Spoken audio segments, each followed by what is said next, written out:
ketika pemerintah saat ini berhasil membangun ribuan kilometer jalan, ratusan jembatan, dan proyek infrastruktur lainnya, lantas kita patut bertanya, apa kabar revolusi mental?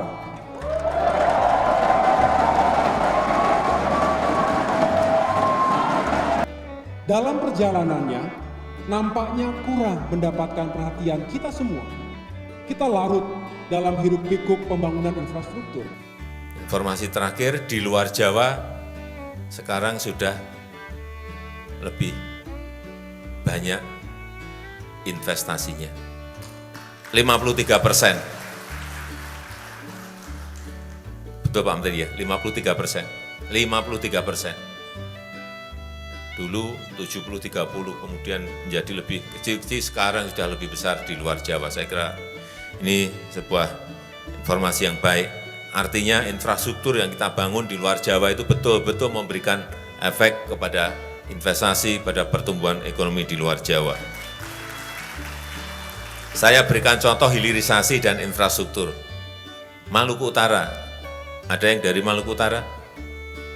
Maluku Utara. Hati-hati Maluku Utara. Hati-hati, saya peringatkan. Karena pertumbuhan ekonomi di Maluku Utara itu 27%. Tertinggi di dunia itu. Nggak ada di dunia manapun pertumbuhan ekonomi sampai 27%.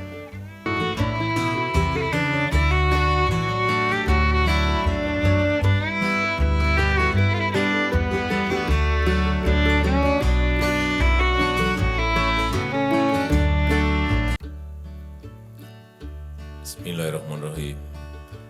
Assalamualaikum warahmatullahi wabarakatuh. Kita harus memiliki perasaan yang sama dan memiliki sense yang sama. Dan sepakat bahwa situasi saat ini betul-betul situasi yang tidak mudah. Situasi yang sangat sulit untuk semua negara. Untuk semua negara. Negara besar, negara maju, semaju apapun sekarang ini semuanya pada posisi yang sangat sulit. Dan tahun depan, tahun 2023 ini akan jauh lebih sulit lagi. Semua negara. Oleh sebab itu, yang namanya investasi, yang namanya investor, itu jadi rebutan semua negara. Karena semua negara ingin ada capital inflow, ada arus modal masuk semuanya. Oleh sebab itu, jangan sampai kita ada yang mempersulit. Karena kepercayaan itu sudah kita peroleh, trust-nya sudah kita peroleh. Sekarang bagaimana implementasi dari policy-policy yang telah kita ambil. Yang kedua, mengenai hilirisasi. Ini sudah bolak-balik saya sampaikan, ini urusan nilai tambah yang ingin kita peroleh, yang ingin kita kejar dari hilirisasi, dari downstreaming itu. Nggak bisa lagi kita mengekspor dalam bentuk bahan mentah, mengekspor dalam bentuk raw material. Udah. Begitu kita dapatkan investasinya, ada yang bangun, bekerja sama dengan luar dengan dalam, atau pusat dengan daerah, Jakarta dengan daerah.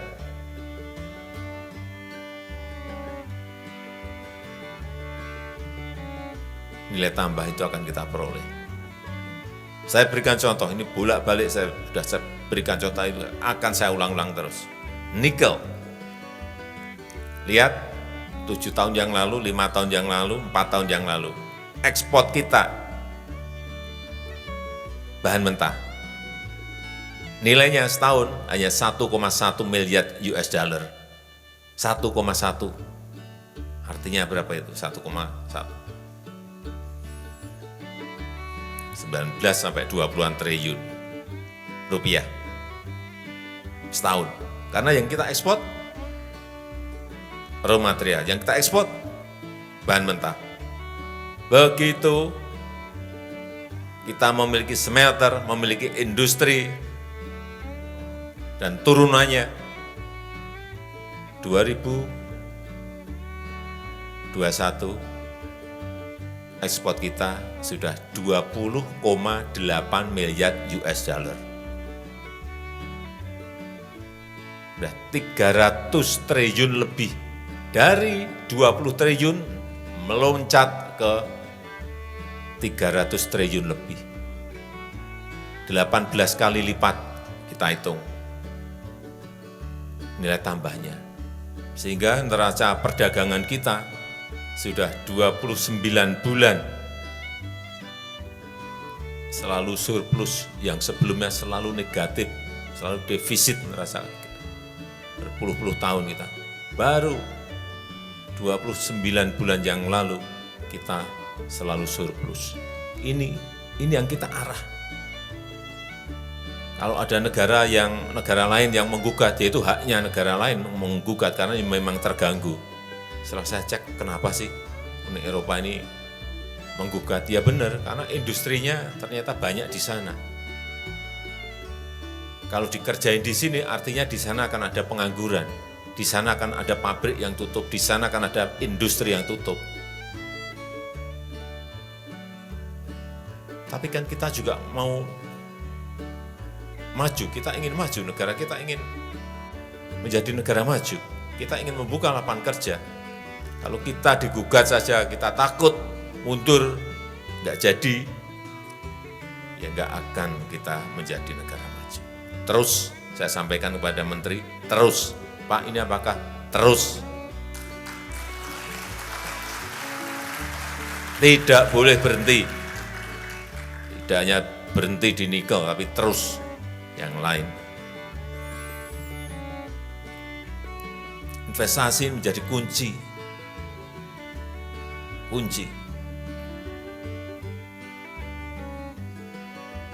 Dan di kuartal ketiga kemarin pertumbuhan ekonomi kita naik menjadi 5,72.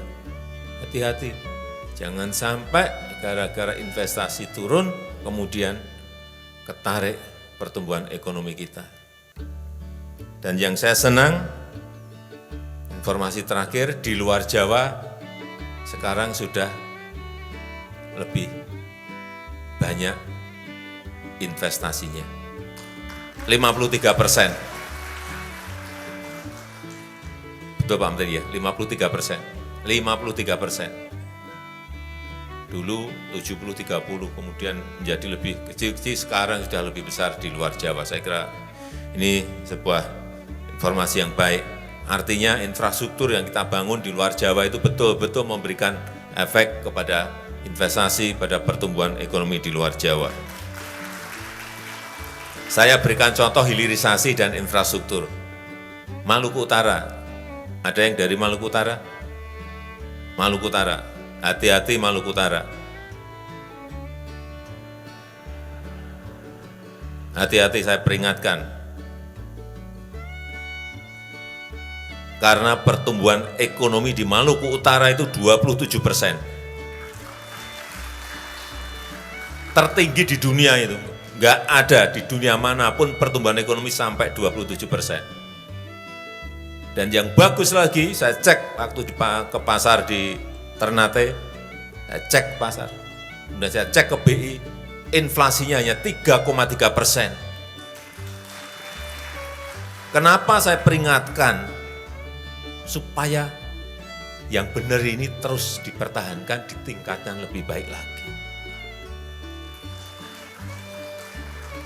Kalau saya puji-puji nggak bisa kesenangan, nanti lupa, atau melorot menjadi 5%, hati-hati, 27% itu nggak ada di seluruh dunia yang memiliki pertumbuhan ekonomi setinggi itu. Karena apa? Di situ ada industri baru, di situ ada hilirisasi. Ini sebagai contoh Tapi hati-hati, saya peringatkan hati-hati. Mempertahankan itu lebih sulit, meningkatkan itu jauh lebih sulit. Tapi kalau nanti ada derivatif, turunan yang lain yang bisa masuk ke industri di Maluku Utara, ini akan lebih meningkat lagi nilai tambahnya. Jadi sekali lagi hati-hati, saya peringatkan hati-hati. Saya rasa itu aja yang ingin saya sampaikan pada kesempatan yang baik ini. Dan dengan mengucap Bismillahirrahmanirrahim pada pagi hari ini, secara resmi saya buka Rapat Koordinasi Nasional Investasi tahun 2022. Terima kasih. Wassalamualaikum warahmatullahi wabarakatuh.